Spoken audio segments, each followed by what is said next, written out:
আজি বেলেগ ঠাইত আছোঁ। এই ঠাইটো বৰ বেলেগ।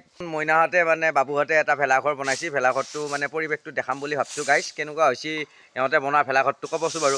এনেকুৱা ধুনীয়া এটা পৰিৱেশৰ মাজত আছোঁ। এনেকুৱা প্ৰাকৃতিক সৌন্দৰ্যৰ মাজত এটা ভেলাঘৰ বনাইছে। তো গতিকে ভেলাঘৰটো আমি দেখুৱাম। ভেলাঘৰটো এতিয়া চাব যাই আছোঁ আমি ভেলাঘৰটো। আমাৰ ভেলাঘৰটো এতিয়া সোমাই যাম ভেলাঘৰটো বনোৱা ভেলাঘৰটোত। এয়া ভেলাঘৰ বনাইছে। এয়া ৰিয়ান আছে, মুনু আছে, লিচা আছে। ইমান ডাঙৰ এখন মানে কি আছিলে দৰ্জা আছে। ইয়াতে দৰ্জাখনৰ ভিতৰত আমি দৰ্জাখনেদি সোমাই যাম। এনেকুৱা ঠেলা হেঁচা হৈছে তাৰমানে ইমান ভিৰ হৈ আছে ভিতৰত। ভিৰটো মই দেখাম ভিতৰত যাই পেলাই অতি। য'ত ভিতৰলৈকে যাওঁ। এই ভিতৰত সোমাই গৈছোঁ। এইয়া ভিতৰত এয়া ভেলাঘৰ কিমান দিন লাগিল বনাওঁতে? 3 দিন লাগছি। ভেলাঘৰত কি থাকিব এবাৰ ভোগালীত এই কি আছিলে উৰুকাৰ দিনা? হাঁহ, মুৰ্গী, গাহৰি, মাছ চব থাকব। মাছটোতো আমাৰ লোকেল ঘৰৰ পুখুৰী মাছ। তো গতিকে কি আছিলে ভোগালী বিহুৰ দিনা উৰুকাৰ দিনাখন মানে কোন থাকবি ইয়াতে খানা?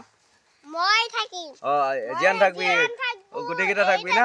মই থাকিম আৰু ইয়া বাবু মানে সেই তাৰ বাবু আছে আৰু বাবু দাদা এটা আছে আৰু মুনু বা এটা আছে। তো গতিকে আমি একেলগে এসাঁজ ভোগালী বিহুৰ উৰুকাৰ দিনাখন আমি এসাঁজ খাম একেলগে নে কি?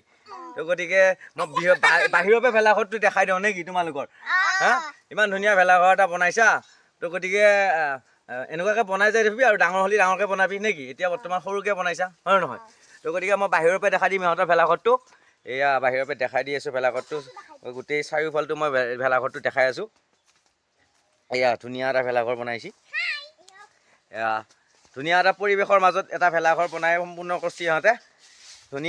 ধুনীয়া পৰিৱেশ একদম। এইয়া গছৰ তলত এইডাল ধুনীয়া এডাল গছ আছে। গছডাল হৈছে কৰ্দৈ টেঙাৰ গছ। এই কৰ্দৈ টেঙাও সিদিনাখন লাগিলে ইয়াৰ পৰা পাৰি লৈ খাব পাৰিব। আৰু এই ধুনীয়া এটা পৰিৱেশ দিছে। এই তলত চৌকা টৌকা আছে।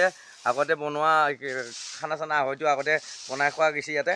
তো গতিকে ইহঁতৰ লগত মই ভোগালী উৰুকাৰ দিনাখন ইয়াতে মই খাম। আৰু ধুনীয়াকৈ ভিডিঅ'টো ভাল লাগিলে লাইক কৰিব, শ্বেয়াৰ কৰিব, কমেণ্ট কৰিব। আৰু ভোগালীৰ বিহুৰ ব্লগ দিছিলোঁ সকলোকে। ধন্যবাদ।